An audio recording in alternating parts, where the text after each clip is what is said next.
मलाई अझै पनि याद छ, म 9 क्लासमा पढ्ने बेला मम्मीले मलाई बाबु त्यो पल्लो घरबाट दुध लिएर आइज त भनेर पठाउनु भएको थियो कि म साइकल लिएर गएँ होइन।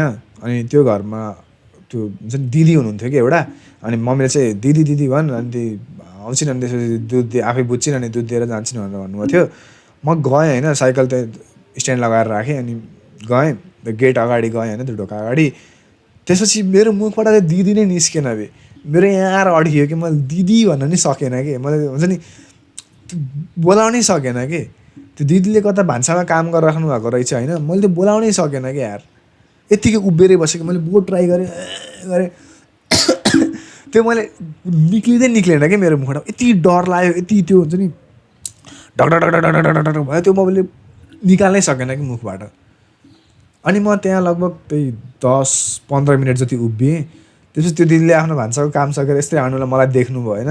भनेपछि ए तिमी दुध लिन आएको भनेर भन्नुभयो। अनि त्यसपछि भने अनि बोलाउन पर्छ नि भन्नुभयो। अनि म चाहिँ अलिक खिदिती हाँसेँ कि, मतलब हुन्छ नि त्यो प्रोसेस गर्न नसकेपछि म यसरी स्माइल दिन्थेँ कि, म हाँस्थेँ कि। त्यो मेरो नेचर थियो, मान्छेको आफ्नो नेचर हुन्छ। मेरो चाहिँ त्यो लाज प्रोसेस गर्न नसकेपछि म हाँस्थेँ कि लाज आएको बेला। अनि त्यसपछि त्यो दिदीले दुध दिनुभयो अनि म गएँ। अनि मैले मम्मीलाई चाहिँ के भने थाहा भनेपछि मेरो साइकलको चेन बिग्रेको थियो अनि त्यही चेन बनाउनुमा ढिलो भयो भनेर भनेको थिएँ कि। म 9 क्लासमा पढ्ने बेला मेरो हालत त्यस्तो थियो कि म मान्छेहरूसित डराउँथेँ कि। म रिलेटिभ्स आएको बेला ढोका लाएर आफ्नो रुममा बस्थेँ कि त टोइलेटतिर भाग्थेँ। मलाई मान्छेहरूसँग त्यो हुन्छ नि कन्भर्सेसन गर्ने डर लाग्थ्यो कि, अक्वर्ड लाग्थ्यो त्यो हुन्छ नि, म प्रोसेसै गर्न सक्थिनँ कि, मलाई सोसल एङ्जाइटी भइहाल्थ्यो कि। यदि तपाईँ पनि त्यस्तै टाइपको लजालु टाइपको केटा हुनुहुन्छ भने तपाईँले एउटा चिज के रियलाइज गर्नुपर्छ भनेपछि यो भनेको कुनै नेचुरल चिज होइन कि ओ म त इन्ट्रोभर्ट हो, म त यस्तै हो, मेरो नेचर यस्तो। नो, यदि ल नेचुरलै भए पनि हामीले यो नेचरलाई फिक्स गर्नुपर्छ कि, because it is not healthy. यो यसले हामीलाई केही फाइदा दिन्न कि, यसले हामीलाई केही एडभान्टेज दिन्न कि, यसले हामीलाई एउटा एकदमै म्यासिभ डिसएडभान्टेजमा राखिदिन्छ। यदि कोही केटाले लाज मान्छ भनेपछि त्यसले आफ्नो लाइफमा बहुत धेरै अपर्च्युनिटीहरू मिस गर्छ कि। जस्तै यदि कोही राम्रै केटी लजालु टाइपको छियो भनेपछि त्यसलाई मान्छेले अट्र्याक्टिभ मान्छन् कि, ओहो यार कस्तो लजालु, कस्तो संस्कारी, कस्तो राम्री भनेर भन्छन् कि। तर यदि कोही केटा लजालु टाइपको छ भनेपछि त्यो राम्रो देखिन्न कि, त्यो एकदमै अनअट्र्याक्टिभ देखिन्छ। त्यसले लाइफमा राम्ररी अपर्च्युनिटीहरू पनि पाउँदैन र मान्छेहरूले पनि त्यसलाई हेप्छन् कि। अब म त्यस्तो लजालु मान्छेहरूसँग बोल्न डराउने मान्छेले अहिले युट्युबमा खुलेआम यस्तो गर्न सक्ने कसरी भएँ कि, मैले यत्रो कन्फिडेन्स कसरी पाएँ कि, मैले आफ्नो साइनेसलाई कसरी खत्तम गरेँ। अब यसको दुईवटा रिजन छ। एउटा भनेको चाहिँ मैले मस्त सोसल एक्सपोजर लिएँ, अर्को भनेको चाहिँ मैले आफ्नो लाइफ इम्प्रुभ गरेँ। जस्तै 10 क्लासमा पनि म लजालु टाइपको नै मान्छे थिएँ कि। म 10 क्लासको आधासम्म पनि त्यस्तै टाइपको मान्छे थिएँ। मसँग कोही आएर बोल्दा पनि बोल्थेन र म आफू पनि कोहीसँग बोल्न खोज्थेन कि। अनि म यस्तै घुसघुसे टाइपको लजालु टाइपको नै मान्छे थिएँ। तर 10 क्लासको लगभग आधा टाइम भइसकेपछि लगभग 10 पछितिर चाहिँ म त्यस्तो लजालु भएन कि, म अलिकति एस होल टाइपको नै हुन थालेँ कि। किनभने मसँग मान्छेहरू आफै बोल्न थाले। ए तपाईँ पनि अलिकति लजालु टाइपको हुनुहुन्छ र तपाईँ आफू मान्छेहरूसँग बोल्न सक्नुहुन्न भनेपछि तपाईँले यो पनि दिमागमा राख्नुपर्छ कि ए तपाईँ आफू मान्छेहरूसँग बोल्न सक्नुहुन्न भनेपछि तपाईँले मान्छेहरूलाई कसरी आफूसँग बोल्न लगाउने कि, कसरी आफ्नोलाई चाहिँ यति अट्र्याक्टिभ बनाउने, आफूलाई चाहिँ यस्तो भ्यालुएबल बनाउने कि मान्छेहरू आफै आएर हामी आफूसँग बोलुन् कि, मान्छेहरूले आफैले आएर आफूलाई सोसल एक्सपोजर दिउन् कि। त्यो पनि तपाईँको एउटा अप्रोच हुनसक्छ। जस्तै 10 क्लास आधा हुँदासम्म पनि मसँग त्यस्तो केही भ्यालु थिएन कि, मान्छेहरू मसँग आएर त्यसरी बोल्थेनन् कि किन बोलुन् मसँग। न म पढाइमा जान्ने थिएँ, न मेरो लुक्स राम्रो थियो, न म त्यस्तो बोल्नमा खतरा थिएँ। अफकोर्स लजालु भनेपछि म बोल्दै बोल्थेन भनेपछि यु क्यान अन्डरस्ट्यान्ड। न त मैले आफ्नो स्पोर्ट्सको ट्यालेन्ट देखाउन सकेको थिएँ, मैले केही पनि गर्न सकेको थिइनँ कि। I was just unvaluable person. मान्छेले मसँग बोलेर केही फाइदै हुन्थेन कि। तर 10 क्लासको त्यही 10भन्दा 15-20 दिन अगाडिदेखि मैले चाहिँ इराज पराजुली र रिडर्स नेपालको भिडियो हेर्न थालेँ कि। मेरो घर चाहिँ मामा घरको दाइ आउनुभएको थियो होइन। अनि त्यसपछि यो भिडियो हेर यसको बवाल हुन्छ भनेर भन्नुभएको थियो कि। अनि त्यसपछि हुन्छ त नि भनेर मैले इराज पराजुली र रिडर्स नेपालको भिडियो हेरेको थिएँ। अनि तिनीहरूले यति बवाल गरी बुझाउँथे कि, यति बवाल गरी बुझाउँथे कि मैले आफ्ना सरहरूभन्दा चाहिँ 10x 20x राम्ररी बुझाइदिन सक्थेँ क्या मान्छेहरूलाई। किनभने मैले इराज पराजुलीको टेक्निक थाहा थियो ट्रिग्नोमेट्रीहरूमा, अनि कम्प्युटरमा चाहिँ रिडर्स नेपालको टेक्निकहरू थाहा थियो कि, क्यु बेसिक, C++, यिनीहरूको बारेमा मैले मजाले बुझेको थिएँ कि। अनि त्यसपछि मैले त्यही अरूलाई सिकाइदिन सक्थेँ। सो जब म भ्यालुएबल भएँ, जब मैले अप्सनल म्याथ आफ्नो सरहरूभन्दा राम्ररी बुझाउन सक्ने भएँ, जब मेरो एकाडेमिक्स अलिकति राम्रो भयो, मान्छेहरू मसँग आफै बोल्न थाले कि। मलाई चाहिँ सोसल एक्सपोजरको लागि केही गर्नै परेन कि, म यतिकै एक्जिस्ट गरेर पनि पुग्थ्यो कि। कवि तिम्रो बेन्चमा आएर बस भनेर केटीहरू आफै आउँथे कि। किनभने आई वाज भ्यालुएबल पर्सन। त्योभन्दा अगाडि मसँग केही भ्यालु थिएन कि। मतलब मान्छेहरूले आई एम नट सेल्फिस भन्छन्, but every one of us is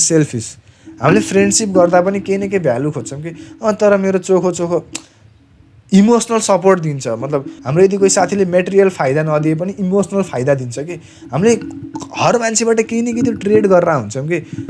मेरो त त्यस्तै छ है, मैले आफ्नो वरिपरि देखेको इन्भाइरोमेन्टको अनुसार त्यस्तै छ। हामीले हरेक चिजलाई एसेट जसरी हेर्छौँ कि कन्सियसली नहेरे पनि सबकन्सियसली चाहिँ हामीले त्यसै गरी हेर्छौँ। त्यही भएर तपाईँलाई यदि आफ्नो सोसल लाइफ इम्प्रुभ गर्न मन छ भनेपछि बिकम भ्यालुएबल होइन। आफू भ्यालुएबल भएपछि तपाईँले सोसल एक्सपोजर पाउनुहुन्छ। तपाईँले आफ्नो लुक्स इम्प्रुभ गर्नु, तपाईँले आफ्नो पढाइ इम्प्रुभ गर्नु, तपाईँ अलिकति हुन्छ नि बोल्दाखेरि पनि मजा आउने गरी बोल्नु होइन, आफ्नो सोसल स्किल्स इम्प्रुभ गर्नु। जस्तै यदि तपाईँले बेला बेलामा राम्रो जोक्सहरू क्र्याक गर्न सक्नुहुन्छ भने पनि तपाईँलाई मान्छेहरूले राम्रो मान्छन् कि, तपाईँलाई मान्छेहरूले भ्यालुएबल मान्छन् कि। अनि तपाईँले दुनियाँथरी चिजको बारेमा जान्नुभएको छ भने पनि you will be a valuable person. तर यहाँ एउटा अर्को कुरा के हो भनेपछि तपाईँले चाहिँ म इम्प्रुभ गर्छु अनि बल्ल बोल्छु, म बल्ल आफ्नो सोसल लाइफ इम्प्रुभ गर्छु भन्न थाल्नुभयो भनेपछि तपाईँले कहिले पनि त्यो अचिभ गर्नै सक्नुहुन्न कि। किनभने हामीले जति इम्प्रुभ गरे पनि केही न केही मिसिङ हुन्छ कि, हामीलाई कहिले पनि पुग्दैन कि। पैसाले कहिले पनि मान्छेलाई पुग्दैन भन्छ नि, त्यस्तै गरी इम्प्रुभमेन्टले पनि कहिले पनि मान्छेलाई पुग्दैन कि। सो तपाईँले आफ्नो दुइटै चिजलाई प्यारलल तरिकाले लग्नुपर्छ कि। आफ्नो सोसल लाइफ पनि, सोसल एक्सपोजर पनि राम्ररी लिने होइन, अनि अर्को चाहिँ आफ्नो लाइफ पनि इम्प्रुभ गर्ने कि। सोसल स्किल्स इम्प्रुभ गर्नको लागि पनि एक्सन लिने, अनि आफू भ्यालुएबल पर्सन बन्नलाई पनि एक्सन लिने। जस्तै 11 क्लासमा म यो ग्लोबल पढ्ने बेला मलाई हल्का इन्सिक्युरिटी हुन्थ्यो कि म चाहिँ राम्ररी इङ्ग्लिस बोल्न सक्थेन कि, म राम्ररी इङ्ग्लिस बुझ्न सक्थेन कि। म चाहिँ सरकारी स्कुलमा पढेको होइन, त्यही भएर मैले इङ्ग्लिसको राम्रो एक्सपोजर पाएको थिएन कि। म 6 क्लाससम्म चाहिँ बोर्डिङमा पढेको, तर 6 क्लाससम्म पनि मैले त्यस्तो राम्ररी इङ्ग्लिस सिकेको थिएन कि।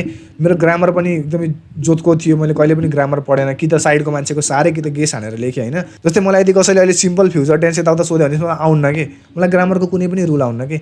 मैले डिड पछि भिटु लाग्दैन भनेर सिकेको पनि 11 क्लासमा आएर हो। मेरो इङ्ग्लिस त्यस्तो जोतको थियो होइन, अनि मलाई हल्का इन्सिक्युरिटी हुन्थ्यो किन ग्लोबलमा अलिकति इङ्ग्लिस टाइपको इन्भाइरोमेन्ट थियो। So I improve my English. मैले चाहिँ हिन्दी कन्टेन्ट कम्प्लिटली बन्द गरिदिएँ कि। अनि आफ्नो इङ्ग्लिस अलिकति इम्प्रुभ भएपछि, क्लास अगाडि गएर इङ्ग्लिसमा गफ हान्न सक्ने भएपछि चाहिँ मेरो कन्फिडेन्स अलिकति गेन भयो कि। यदि मैले आफ्नो इङ्ग्लिस इम्प्रुभ नगरेको भए चाहिँ मैले आफ्नो त्यो कन्फिडेन्स पाउन सक्थेन होला कि। Most of the time we are not just shy, most of the time we are just useless. हामीसँग केही भ्यालु प्रोभाइड गर्नलाई नै हुन्न कि, हामी चाहिँ विक हुन्छौँ कि, हामी चाहिँ अलिकति एनपिसी टाइपका नै हुन्छौँ कि, हाम्रो केही भ्यालु हुन्न कि हाम्रो। So the moral of the story is don't become unvaluable, don't become an NPC. आफूले चाहिँ आफ्नो लाइफ इम्प्रुभ गरेर अलिकति भ्यालुएबल मान्छे पनि बन्नु र आफूलाई चाहिँ कन्स्ट्यान्टली सोसल एक्सपोजर दिइराख्नु। अब अफकोर्स आफ्नो आइडेन्टिटी चेन्ज गर्न गाह्रो हुन्छ, दिमागले दुनियाँथरी बाहना दिन्छ, मान्छेले जज गर्छन् कि भन्छ, पुरै एङ्जाइटी हुन थाल्छ। But you just have to do it होइन, because you don't have any other options. यदि तपाईँ लजालु हुनुभयो भने चाहिँ तपाईँले लाइफमा बहुत डिसएडभान्टेज पाउनुहुन्छ कि। मान्छेले हेप दिन्छन् कि, मान्छेले बुलिहाल्छन् कि यार होइन। It's not good to be shy. अलिकति एक्स्ट्रोभर्टेड पर्सनालिटी चाहिन्छ कि, अलिकति गफ जोत्ने कला चाहिन्छ कि, अलिकति सोसल स्किल्स चाहिन्छ कि। जस्तै मैले अहिले आफ्नो करेन्ट सिचुएसनको कुरा गर्ने हो भनेपछि मलाई पनि अहिले मान्छेले जज गर्छन् भन्ने फिल हुन्छ कि। मैले चाहिँ अस्ति नै देखियो, 1 हप्तादेखि हो कि, मतलब मेरो इन्स्टामा डिएमहरू गरेर आउँछन्, ब्रो यो त्यो होइन, कपाल कसरी गराउने, सोसल एङ्जाइटी के गर्ने, तिमीले त यार पहिला तिम्रो पहिलाको भिडियो हेरेर कस्तो गरेर बोल्थ्यौ, अहिले कति राम्ररी बोल्छौ यार, हाउ कसरी इम्प्रुभ गर्यो यार, यत्रो कन्फिडेन्स कसरी आयो, यताउता भन्नु हुन्छ नि। यस्तै सोध्छन् कि। अनि यो कलेज कस्तो म्यानेजमेन्टमा के गर्ने हुन्छ नि, दुनियाँथरी क्वेसन सोध्छन् क्या यार। अनि मैले चाहिँ यो डिएम रिप्लाई गर्नभन्दा बरु म एउटा 1-on-1 त्यो कलवाला सिस्टम गराउँछु, अनि आधा घन्टाको 250 रुपियाँ चार्ज गर्छु भनेर सोचेको थिएँ। तर मलाई चाहिँ त्यही यार मान्छेले जज गर्छन् भन्ने फिल भयो कि। म लगभग 1 हप्ता 2 हप्तादेखि यही सोचिरहेको छु कि मान्छेले मलाई जज गर्छ भनेर। तर अहिले चाहिँ मैले गरिदिएँ, मेरो चाहिँ बायोमा मैले लिङ्क हालिदिएछु, मैले डिस्क्रिप्सनमा पनि अब हरेक भिडियोमा लिङ्क हाल्छु। And let's see how it goes होइन।